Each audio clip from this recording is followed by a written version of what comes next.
Hey, this is attorney Sarah Holmes, and we are going to talk about how to lockdown proof your business. We are in fall 2020, and there are a lot of regions now going into a second lockdown scenario where many residents may be asked to shelter in place, stay at home.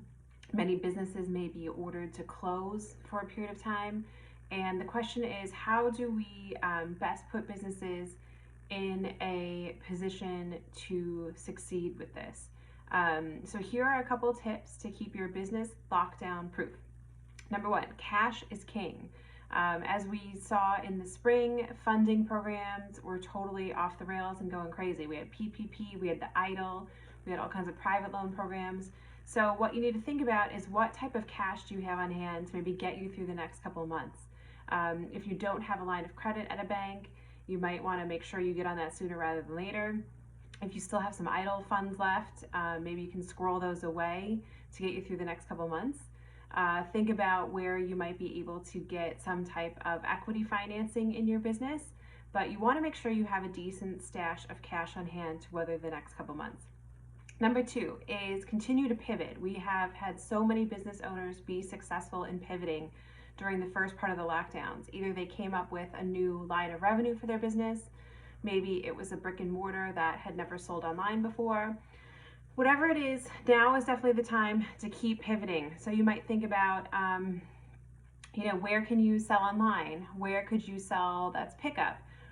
Could you sell by mail? Could you sell by phone?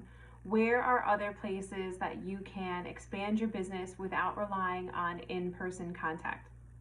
And finally, think about absorbing some of your competition, particularly if you have the cash on hand, or even acquiring an ancillary business that might be, like complementary to yours. So what does that look like? Well, if you had a fitness business, everybody knows that the gyms, boutique fitness, those are the ones largely getting shut down in a lot of places.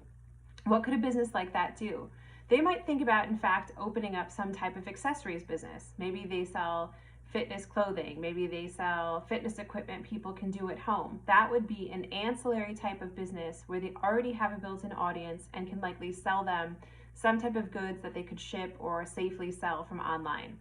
So just recall, a lot of people will unfortunately not make it out of this pandemic and the business shutdowns, but that creates opportunity for the businesses left standing. So in that case, you want to always be on the lookout for places you can expand and competition you can acquire.